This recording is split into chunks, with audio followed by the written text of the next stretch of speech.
Liturgi Harian Katolik. Renungan Harian Katolik Kamis 4 Juni 2026. Hari Kamis biasa ke-9. Santo Santa, Santo Quirinus Martir. Kisah iman dan keteguhan Santo Fransiskus Korotolo Abbas dan pelayan Ekaristi. Warna liturgi hijau. Bacaan pertama, 2 Timotius bab 2 ayat 8-15. Sabda Allah tidak terbelenggu.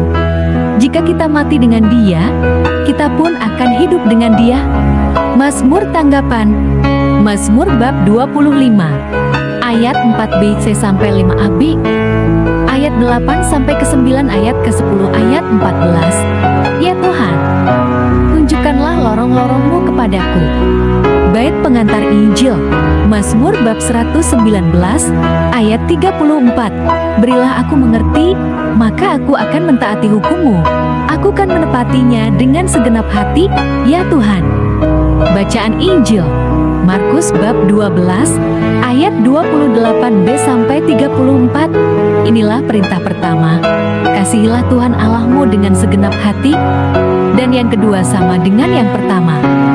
Lalu seorang ahli Taurat yang mendengar Yesus dan orang-orang Saduki bersoal jawab dan tahu bahwa Yesus memberi jawab yang tepat kepada orang-orang itu, datang kepadanya dan bertanya, "Hukum manakah yang paling utama?" Jawab Yesus, "Hukum yang terutama ialah, dengarlah, hai orang Israel, Tuhan Allah kita, Tuhan itu Esa.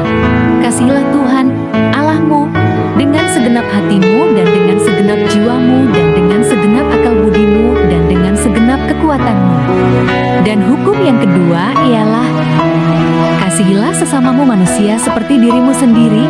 Tidak ada hukum lain yang lebih utama daripada kedua hukum ini." Lalu kata ahli Taurat itu kepada Yesus, "Tepat sekali, Guru, benar katamu itu, bahwa Dia Esa, dan bahwa tidak ada yang lain kecuali Dia. Memang mengasihi Dia dengan segenap hati dan dengan segenap pengertian dan dengan segenap kekuatan, dan juga mengasihi sesama manusia seperti diri sendiri adalah jauh lebih utama daripada semua korban bakaran dan korban sembelihan." Yesus melihat bagaimana bijaksananya jawab orang itu, dan Ia berkata kepadanya, "Engkau tidak jauh dari kerajaan Allah," dan seorang pun tidak berani lagi menanyakan sesuatu kepada Yesus. Demikianlah Injil Tuhan. Tuhan Yesus, ajarlah kami mengasihi-Mu dengan segenap hati dan mengasihi sesama dengan tulus. Di tengah kesibukan, tekanan, dan berbagai persoalan hidup, jangan biarkan kami kehilangan kasih sebagai pusat kehidupan kami. Bentuklah hati kami agar semakin menyerupai hati-Mu yang penuh belas kasih dan kesetiaan. Amin. Salam damai Kristus.